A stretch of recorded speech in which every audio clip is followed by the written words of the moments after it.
Bom dia, graça e paz. Deus abençoe tua vida, tua família, no nome de Jesus.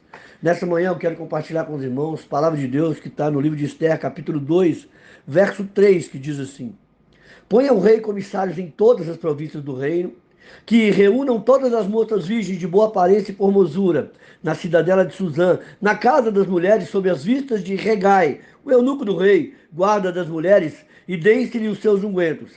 A moça que caiu no agrado do rei, essa reine em lugar de Vasti. E com isso concordou o rei, e assim se fez.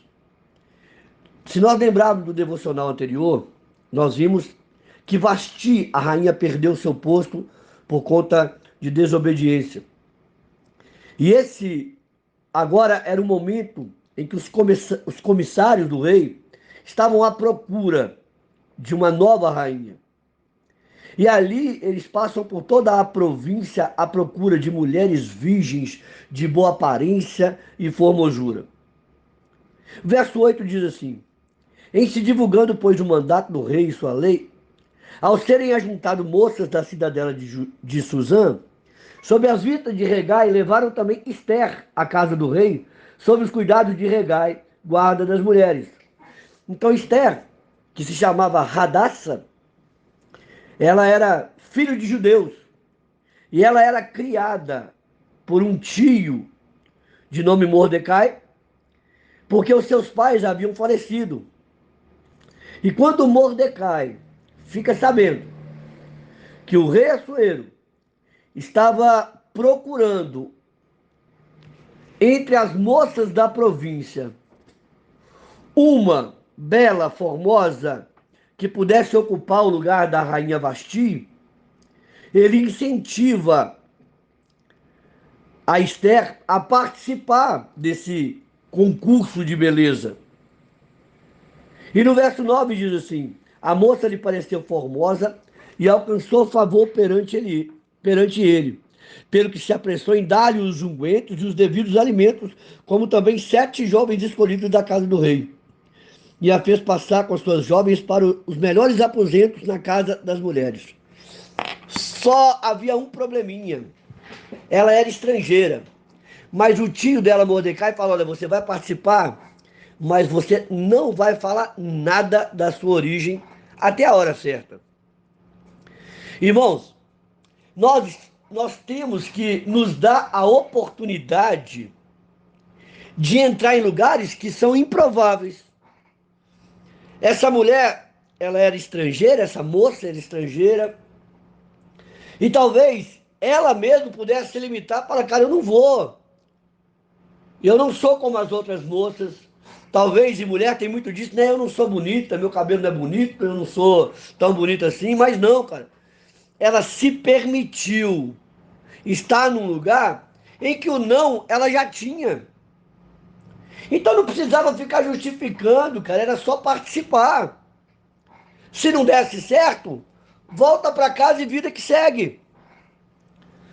Quantas vezes nós deixamos de estar em lugares que Deus poderia nos direcionar, estar em lugares chave para a pregação do Evangelho, para a manifestação da graça de Deus, e nós mesmos nos sentimos incapazes. Eu não estou falando que a gente não tem que se preparar para uma oportunidade, mas às vezes a gente tem uma estima muito baixa.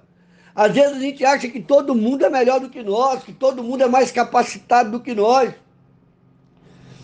Se você realmente, sabe, tem se entregado, tem se capacitado, tem feito o seu melhor, é tempo de você se permitir estar em lugares que outrora era impossível para nós.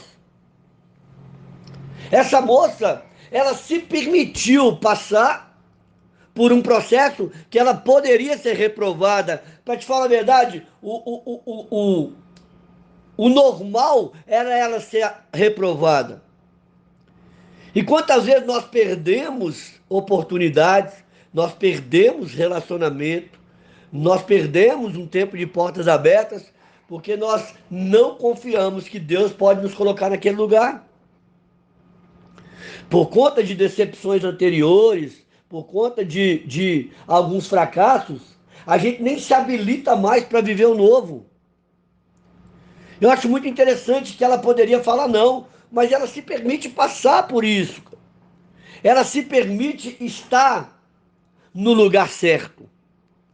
Irmão, estar no lugar certo é importante e se mover nesse lugar também é importante. Ela era bela, formosa e ela estava na província certa, no lugar onde a seleção estava sendo feita, e ela se move em direção a, a, a essa possibilidade. Então a gente precisa estar no lugar certo e se mover da forma certa. O problema é que muitas vezes a gente não se move. A escolha aconteceria a partir do momento em que ela se moveu para participar desse concurso. É tão comum falar assim: eu já estou muito velha para isso. Ah, isso aí não é para mim. Cara, por que que não é para você? Aonde, onde você tirou a ideia de que a sua idade limita o que Deus tem para fazer na tua vida? Na Bíblia fala que os velhos sonhariam. Você que está se achando velho para ocupar um lugar, isso é coisa da sua cabeça. Onde a gente vai colocando obstáculo, a gente vai colocando justificativa, porque a gente não confia de que de fato Deus pode fazer isso. Eu acho lindo essas pessoas que começam faculdade mais velhas, sabe? Porque mais jovens não tiveram oportunidade ou gastaram a vida de forma errada e agora estão correndo atrás do tempo perdido. Eu acho lindo as pessoas. Ontem, uma pessoa aqui na igreja falando que foi num casamento de uma pessoa de 70 anos. Eu acho isso o máximo. O máximo. Olha, tá vivo? Então sonha. Tá vivo? Então se permite estar no lugar certo, se movendo da forma certa.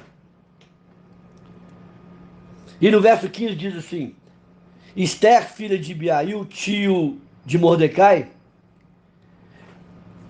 que a tomara por filha, quando lhe chegou a vez de ir ao rei, nada pediu além do que o eunuco havia dito. E Esther alcançou favor de todos quanto haviam. Verso 17: O rei amou Esther mais do que todas as mulheres, e ela alcançou perante ele favor e benevolência mais que todas as virgens. O rei pôs-lhe na cabeça a coroa real e a fez rainha no lugar de Vasti. Olha a improvável agora se tornando rainha. Olha a improvável caindo no gosto do rei. Se ela não tivesse participado, se permitido a se candidatar a essa vaga, não tinha esse final de história. Ela não estaria vivendo esse sonho, não estaria vivendo esse milagre. O que eu estou falando para você nessa manhã: se permita, se encoraje, creia no seu potencial.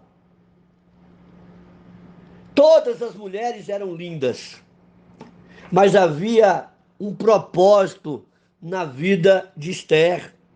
Todas as mulheres, talvez até mais bonitas do que ela, mas sobre ela havia uma missão, sobre ela havia um propósito. E Deus, para cumprir o propósito dele, ele te coloca onde ele quiser. Ele faz com que você seja notado além dos outros. Ele faz com que seu currículo seja visto. Ele abre portas onde homem algum pode abrir. Creia que Deus é poderoso para fazer muito mais na tua vida, meu irmão. Essa menina simplesmente obedeceu o que o tio falou: olha, vai, entra para dentro dessa oportunidade e Deus é contigo. E ela foi, cara, e ela foi. Isso fala tanto comigo, porque às vezes a gente vê os candidatos à nossa volta, a gente vê tanta gente boa à nossa volta, que a gente é tentado a sempre estar arrumando uma justificativa para nem participar. Olha, tem tanta gente que prega melhor do que você, tanta gente que desenvolve um trabalho mais interessante que o seu, tanta gente que tem uma preparação melhor do que a sua. Isso eu não tenho dúvida, cara. Mas sobre a minha vida tem um propósito. E Deus, para cumprir o propósito dele, pode me colocar entre os grandes, pode fazer com que eu seja notado no meio de muitos. Eu só preciso estar no lugar certo, me movendo do jeito certo. Então pega essa palavra, cara. Vai para cima, aproveita as oportunidades. Se o não você já tem, o que vier depois é lucro. O que a gente não pode é ter medo do não. Essas mulheres ficavam 12 meses sendo cuidadas com alimentação diferenciada, ungüentos e perfumes. 12 meses. Cara, se não desse certo, pelo menos eu usufruir durante um ano de tudo isso que foi proporcionado para quem se moveu. Ah, e se depois eles não me quiserem mais? Pelo menos eu aproveito o tempo que eles me quiseram. E é isso, cara. A vida precisa ser desenvolvida nessa dinâmica. Se há oportunidade, opa, deixa eu me mover. Deus, é isso que o Senhor tem para mim? Então, tô indo, tô indo. E o não, irmão, o não faz parte.